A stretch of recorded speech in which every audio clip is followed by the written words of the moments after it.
So in this video, we're going to be taking a look at one of my drone cinematic real estate videos. I'm going to break it down for you step by step, and we're going to discuss why I shot it, how I shot it, and the reason why I put certain clips in the way they did. We're going to go over speed ramping and different moves within the video. So we're just going to take a look at it. I'm going to go step by step with you and break it down. Hopefully this helps you when you go to shoot and edit your real estate videos. So let's get into it. Here we go.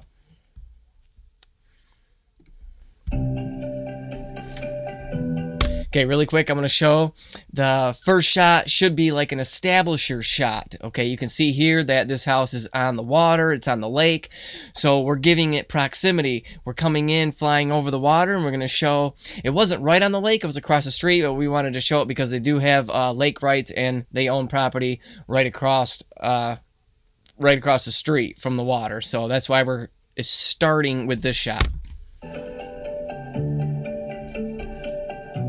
And again, there was a speed ramp coming into the house because if we let that clip go at full speed, it would have just been too long of a clip. We got to keep things moving. So we're tipping down, showing the house here.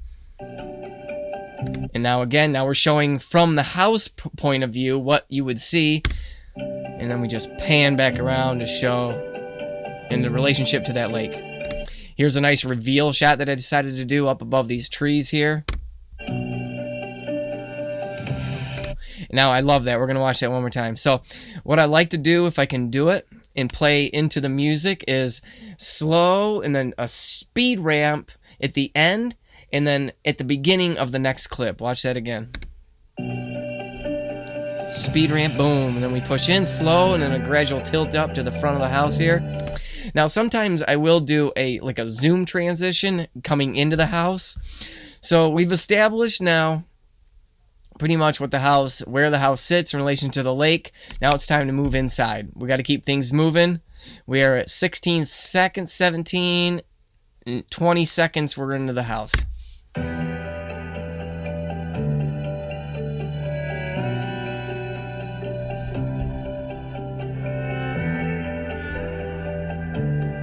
And again, showing that cathedral ceiling. I believe this one actually was reversed. So I started and I pulled up to show the ceiling, and then again it's just a speed ramp, smoothing that down. Yeah, just a slight speed ramp there. And a lot of these I do in reverse, so I'll do a nice slow walk in, and then I'll just reverse them in post. Gives you an option, whatever's going to be smoother on site. So let me tell you, I was shooting with the Olympus EM1 Mark III, that's Micro Four Thirds, and I'm always using the that Leiwa 7.5mm f2, and usually I'll keep it at like f2.8, but if I need more light I'll be at f2, and it's still super sharp, nice lens. Okay, showing the loft here. This is something new I do. I used to actually take the gimbal and walk all the way up the stairs, and now what I do is, if you could see that, I roll up just a little bit, and again doing that speed ramp at the end and then at the beginning of this next clip here, and I just piece them together. Just to give you an idea, we're going up the stairs now. And then walking it backwards, a little shaky on that. I just couldn't smooth it out. You can see that little wobbly there. Turning around, showing this perspective. Shortcuts, just a nice slow pan. Right here. Just a roll in, push in. Coming back outside now. And again, I love that where the music kind of slows down for a little bit. We're doing that speed ramp at the end and the beginning again.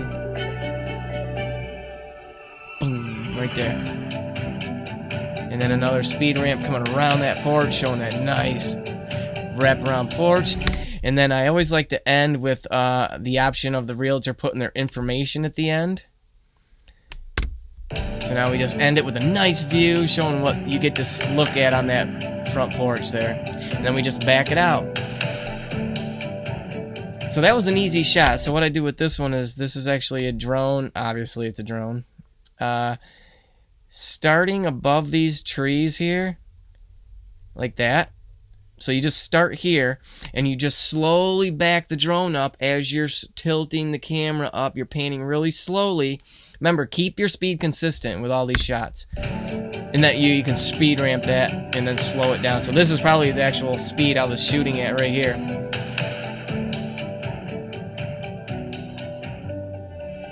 And then it just fades out.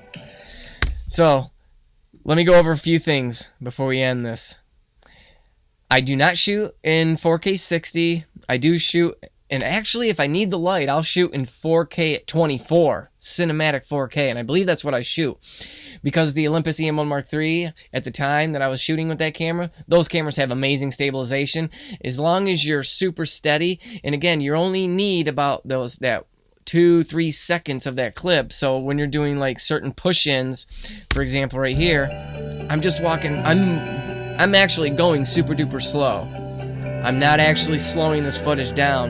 So then when you mix it in with speed ramping, it almost you can tell I'm not slowing that footage down, because look at this, the ceiling fan, it's spinning at probably full speed there, and then I just kick that speed ramp out just to give it, you want to give it some flavor really, you know, you don't want to be just, you don't always want to do the exact same shots, and you want to have a mix up of push-ins, pull-outs, pannings, you know, mixing in the speed ramping.